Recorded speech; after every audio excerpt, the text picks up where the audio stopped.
मेरा house dining room. सभी लोग एक साथ बैठे थे। पूरे घर में कई साल बाद फिर से रौनक लौट आई थी। किचन से गरम गरम पकौड़े की खुशबू आ रही थी। बंटी ने अपनी नाक सूंघते हुए कहा, मम्मी मुझे तो खुशबू से पता चल चुका है आज आलू के पकौड़े बन रहे हैं। चीकू तुरंत बोला, अरे नहीं, पनीर की शरत लगानी है। दोनों की बहस शुरू हो गई। दादाजी हंसते हुए बोले, अभी प्लेट आएगी तब पता चल जाएगा। पहले लड़ना शुरू कर दिया तुम दोनों ने। तभी नौकरानी पकोड़े की और चाय लेकर आ जाती। बंटी ने सबसे पहले प्लेट उठाई और एक पकोड़ा मुंह में डाल दिया। अगले ही पल उछल पड़ा, आ गरम! पूरा कमरा ठाके से हंस था। रिया ने तुरंत पानी का गिलास उसके हाथों में दिया। कितनी बार कहा है पहले फूंक मार लिया करो। बंटी मासूम चेहरा बनाकर बोला, मम्मी भूख में दिमाग छुट्टी पर चला जाता है। राहुल अपनी हंसी रोक नहीं पाया। उसे नहीं पता था कि उसके बच्चे इतने शैतान हैं। जहाँ उनकी बेटी तारा हमेशा शांत रहती थी क्योंकि वह बोल नहीं सकती थी, लेकिन चीकू बंटी उनकी शैतानी पूरे जोर शोरों पर रहती थी।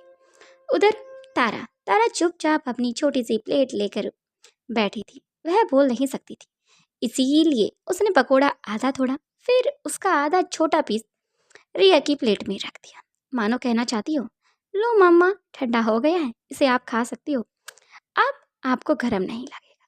रिया ने उसकी तरफ देखा और तारा मुस्कुरा दी, फिर इशारे से अपने तिल पर हाथ रखा। रिया समझ गई। उसने भी अपनी प्लेट से एक छोटा सा टुकड़ा तोड़कर तारा की प्लेट में रख दिया। तारा की आंखों में अब चमक उठी। राहुल दूर बैठा ये सब देख रहा था। उसके मन में एक अजीब सी शांति उतर आई। रिया सच में तारा से कितना प्यार करती है। इतने में दादाजी की मुस्कान अचानक से गायब हो गई। उनकी नज़र सामने सीढ़ियों पर टिक गई। उसके चेहरे पर घबराहट साफ दिखाई देने लगी। उनके हाथ हल्के हल्के कांपने लगे। रिया ने तुरंत नोटिस किया क्योंकि वह डॉक्टर है। चेहरे के बदलते भाव, उसके अंदर छिपा दर्द मानो समझने की कोशिश कर रही थी। वह तुरंत दादाजी के पास पहुंची। दादाजी क्या हुआ, तबीयत तो ठीक है ना आपकी? दादाजी कुछ पल सीढ़ियों की तरफ देखते हुए फिर बहुत धीमे से आवाज में बोले, तेल। पूरा कमरा एकदम से शांत हो गया। राहुल चौंकर बोला, कौन सा तेल दादाजी? दादाजी ने माथे पर हाथ रखा, जैसे पुरानी कुछ यादें वापस आने की कोशिश कर रही हूँ। जो कड़ियाँ काफी समय से इधर उधर थी, कुछ जोड़ने की कोशिश कर रही हूँ। सीढ़ियाँ, तेल, कोई वहाँ है? उसकी सांसें तेजी हो गई। रिया ने तुरंत उसका हाथ पकड़ लिया। दादाजी जोर मत डालिए अपने दिमाग पर, आराम से याद कीजिए। दादाजी ने आंखें बंद कर ली। कुछ पल बाद उन्होंने सिर हिलाया। चेहरा याद नहीं, लेकिन उन्होंने अचानक आंखें खोली। एक खुशबू, बहुत तेज, विदेशी परफ्यूम जैसी। ये सुनते ही दरवाजे के बाहर खड़ी तान्या, जो अभी अभी मेहरा हाउस में प्रवेश करने वाली थी, एकदम से ठिठक गई। उसके चेहरे का रंग जैसे उड़ गया। आज भी उसे वही महंगा परफ्यूम लगाया हुआ था। उसके मन में डर दौड़ गया। नहीं, अगर दादाजी को धीरे से ये सब याद आया तो मेरा खेल तो पूरी तरह से फ्लॉप हो जाएगा। उसने तुरंत अपना परस खोला और परफ्यूम की छोटी सी शीशी निकाली, जहां पर अब उसने पूरी बॉडी पर उस परफ्यूम को चेंज कर दिया था, या ये कहा जाए जो कि विदेशी परफ्यूम था उसके ऊपर दूसरा परफ्यूम, जिसे कि स्मेल अच्छे से ना की जाए। फिर गहरी सांस लेकर चेहरे पर नकली मुस्कान लाई और मेहरा हाउस का दरवाजा खोलकर अंदर जाने के लिए हो गए।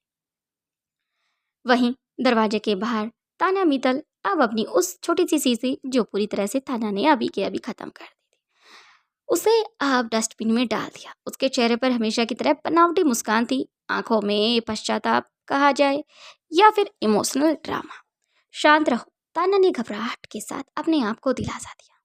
उसने मन ही मन खुद से कहा, नमस्ते दादाजी। उसने आगे बढ़कर मुस्कुराते हुए कहा था। कमरे में कुछ पल के लिए सन्नाटा छा गया। अचानक से राहुल ने हैरानी से पूछा, ताना तुम यहाँ इस समय? ताना ने सामान्य बनने की कोशिश की।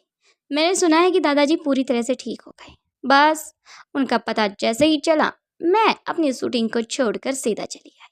रिया चुपचाप तान्या को देख रही थी। न जाने क्यों उसे तान्या की आंखों में आज एक अजीब सी बेचैनी दिखाई दे रही थी।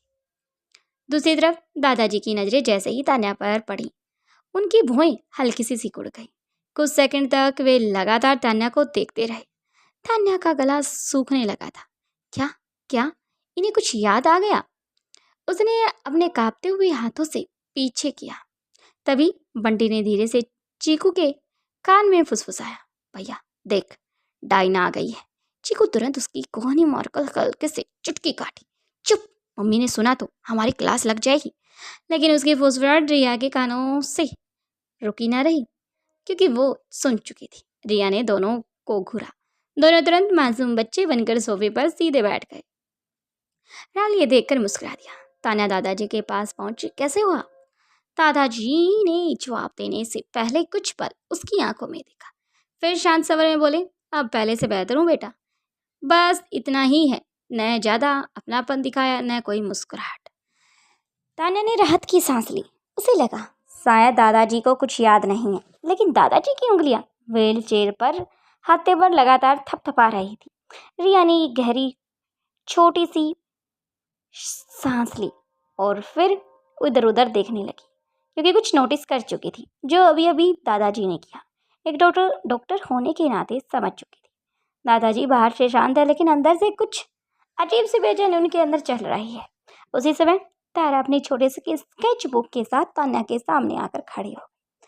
तारा बोल नहीं सकती थी। उसने अपनी ड्राइंग तान्या की तरफ बढ़ाई। तान्या ने बिना ध्यान दिए ड्राइंग देखी। उसमें फिर वही 5 लोगों का परिवार था, लेकिन इस बार कोने में एक काले रंग की परछाई दिखाई दे रही थी। तान्या ने अनमने ढंग से स्केच बुक वापस कर दी, लेकिन जैसे ही उसकी नज़र उस काली परछाई पर दोबारा पड़ी, उसका चेहरा हल्का सा बदल गया। क्या क्या ये सिर्फ बच्चों की ड्राइंग है या फिर कुछ और? उसने तुरंत ये ख्याल छटक दिया। रिया ने तारा को अपनी गोद में बैठा दिया। तारा ने इशारे से रिया के गले लगाने की इच्छा बताई। रिया ने उसे प्यार से सीने से लगाया। राहुल दूर से सब देख रहा था, क्योंकि तान्या के पास कभी तारा इतनी पास नहीं गई, ना उसे कभी ऐसा कहा। हमेशा ही तान्या ही उसे अपने पास खींचने की कोशिश करती थी, लेकिन हर बार तारा किसी न किसी तरह से उसे छूट ही जाती थी। उसके मन में फिर वही सवाल आया, रिया तारा से इतना जुड़ाव क्यों कर रही है? उसे अब भी सच का अंदाजा नहीं था कि तारा की बेटी रिया है, रिया की बेटी तारा है और राहुल उसका बायोलॉजिक डैड है। उधर दादाजी की आंखें एक बार फिर तान्या पर टिक गई थी। इस बार उसके होठों पे बहुत धीरे से होठ हिले, इतने धीरे से कि किसी ने नहीं सुना था। सिर्फ रिया उसके होठों को पढ़ चुकी थी। उन्होंने कहा, वही लड़की। रिया का दिल एक पल के लिए तेजी से धड़क उठा। आखिर वही लड़की से? दादाजी की आवाज़ धीमी थी। कमरे में किसी और ने नहीं सुना था, लेकिन रिया ने उनके होठों की हरकत साफ पढ़ ली थी। उसका दिल एक पल के लिए धड़क उठा। क्या दादाजी तान्या की बात कर रहे हैं? लेकिन अगले ही पल उसने अपने चेहरे के भाव सामान्य रख दिए। बिना सबूत के किसी पर शक नहीं किया जा सकता। उधर तान्या बनावटी मुस्कान के साथ दादाजी से बात कर रही थी। आपका ध्यान रखिए दादाजी, आपको ज़्यादा चलना फिरना नहीं है।